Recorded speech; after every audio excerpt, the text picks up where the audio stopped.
जैसे ही आप ना हमारा कलश शांत हो जाएगा तो हमें दसवीं के दिन आपकी चौकी कैसे उठाना है इसका वीडियो मैं आप सबके साथ शेयर कर रही हूँ।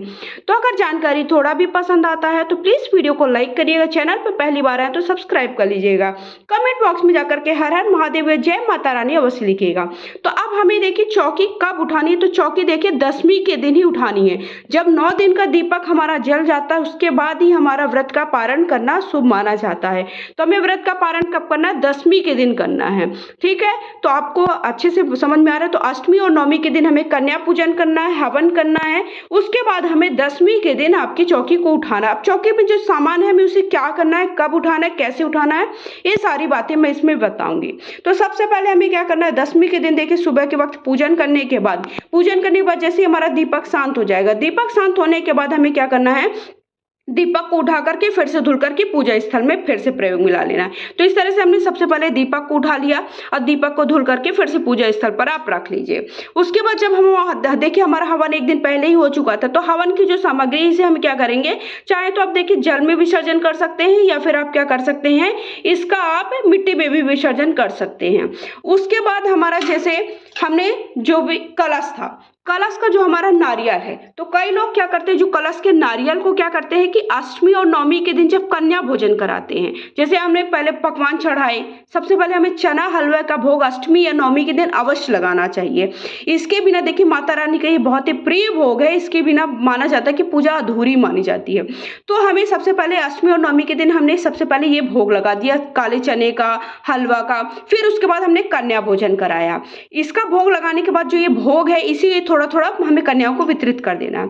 फिर हमें दसवीं के दिन हमें इस क्या करना है, अब हम दसवीं के दिन चौकी उठाएंगे। तो चौकी उठाने के लिए सबसे पहले जो हमारा नारियल था, तो कई लोग क्या किए, नवमी के दिन अष्टमी के दिन जब कन्या पूजन कराए तभी इसी नारियल को तोड़ करके कन्याओं में वितरित कर। देखिए ये सब जगह की क्या होता है, अलग अलग घरों की अलग अलग परंपरा होती है, तो हम ऐसा नहीं कह सकते। आप अपने घर में बड़े बूढ़ों से पूछ लीजिए। आप पहली बार व्रत कर रहे हैं तो देखिए मेरे नियम से कर सकते हैं, लेकिन अगर आपने पहले व्रत कर चुके हैं तो आप नए नियम ना लाएं। आपके घर में जो नियम चल रहे हैं उसी नियम के हिसाब से आपको करना चाहिए। तो आपको सबसे पहले क्या करना है, जो कलश का नारियल है, या फिर आप क्या कर सकते हैं, कलश के नारियल को आपको उठा करके जल में विसर्जन कर दीजिए दसवीं के दिन। या फिर घर पे कई लोग देखिए दरवाजे में बांध देते हैं ऐसे लाल कपड़े में, तो ये माना जाता है कोई भी जो निगेटिव एनर्जी होती, नकारात्मक ऊर्जा होती, वो आपके घर में प्रवेश नहीं करती है। इसलिए जो नारियल है इसे हमें द्वार पर बांध देना चाहिए। कई लोग देखिए विसर्जन कर देते, कई लोग मिट्टी में भी इसे गाड़ देते। ये आपके ऊपर है, आप क्या करना चाहते हैं। मैंने सभी चीजें जो आपको समझ में आया वो सारी चीजें आपको बता दिया। उसके बाद जो भी भोग प्रसाद चढ़ाया था आपने, वो भोग प्रसाद क्या करना है, आपको घर के सभी सदस्यों में वितरित कर देना है। इसे भी हमें घर के सदस्यों को वितरित कर देना, मतलब घर के सभी सदस्य खा लेंगे। जो हमने हलवा पूड़ी का भोग लगाया था वो कन्या को भी भोग में थोड़ा दे दीजिए, या फिर आप किसी गाय को भी खिला सकते हैं। अगर आपके आसपास कोई भी गाय मिल रही है तो गाय को खिला दीजिए। अगर गाय नहीं मिलती है तो आप क्या कर सकते हैं, कन्या को दे सकते। उसके बाद जो हमने देखिए इस तरह से जो हमने ये बनाए थे, नवग्रह बनाए थे। अब नवग्रह को हमें क्या करना है, नवग्रह को दसवीं के दिन उठा करके ये जो है इन्हें आप तो मिट्टी में दबा दीजिए, या फिर घर पे देखिए आप फिर से इन्हें धुल करके फिर से एक डिब्बे में बंद करके रख दीजिए, साफ सुथरे रहे हैं, फिर से आप पूजा में प्रयोग कर सकते हैं। ऐसा कुछ नहीं है कि हमें इनका विसर्जन ही करना है। ये हो गया।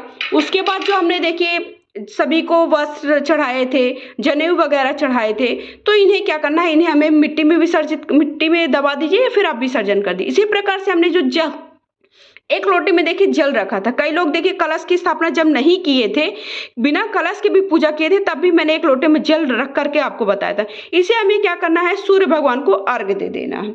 ठीक है, बात सब समझ में आ रही है। या फिर आप किसी गमले में भी डाल सकते हैं। सूर्य भगवान को अर्घ्य देना बहुत ही शुभ माना जाता है। उसके बाद जो हमने फूल चढ़ाए हैं, ये सारे फूलों को हमें क्या करना है, फूल को मिट्टी में भी मतलब दबा दीजिए, तो खाद बन जाएगी। या फिर आप क्या करेंगे, इसे विसर्जन भी कर सकते हैं। जैसे कई लोग सारी चीजें जब विसर्जित करने जाएंगे तो उनका भी विसर्जन कर दे। फिर इसके बाद ये जो नीचे अक्षत रखे हैं आपको, सारे अक्षत को इकट्ठा कर लेना। अगर आपके थोड़ा ज़्यादा मात्रा में है तो आप किसी पंडित को दे सकते हैं मंदिर में, या फिर आप सभी का क्या कर सकते हैं, विसर्जन कर सकते हैं, या फिर आप पक्षियों को भी डाल सकते हैं। फिर जो आपने गणेश जी स्थापित किए थे वो गणेश जी को फिर से आप पूजा स्थल में रख लीजिए। कलश का जल है और ये जो हमारी आम की टेरी है, आम की टेरी को भी हमें विसर्जित कर देना है, फिर मिट्टी में गड़ा दीजिए। जो जल इसके अंदर है उसे गमले में डाल दीजिए। और जो हमने इसके अंदर एक सुपारी की गांठ और हल्दी की गांठ डाली थी, तो अगर वो ठीक है तो फिर से आप पूजा में उसे प्रयोग में ला लीजिए और एक के सिक्को फिर से हमें पूजा में प्रयोग और जो यथासंभव दक्षिणा चढ़ाई थी किसी भी ब्राह्मण को दे दीजिएगा, या फिर आप क्या कर सकते हैं, कन्या को भी दान दे सकते हैं।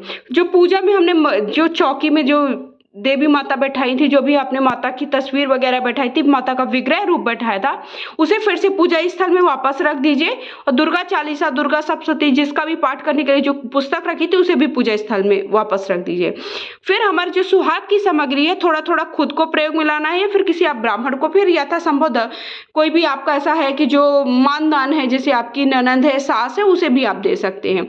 जो ज्वारे उगाए हैं उन ज्वारों का क्या करना है, इन ज्वारों को हमें क्या करना है कि या तो आप घर पर देखिए, दोनों तरफ अपने घर पर ही रख सकते हैं, या फिर इनका विसर्जन कर दीजिए, या फिर घर में रखे रहने दीजिए, ये आपके ऊपर है।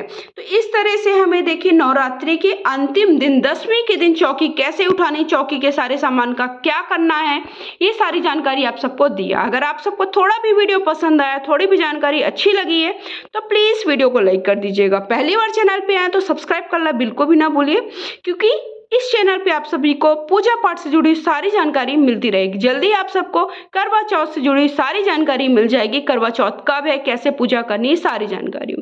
साथ ही साथ आप कमेंट बॉक्स में जाकर के हर हर महादेव या जय माता रानी लिख दीजिएगा।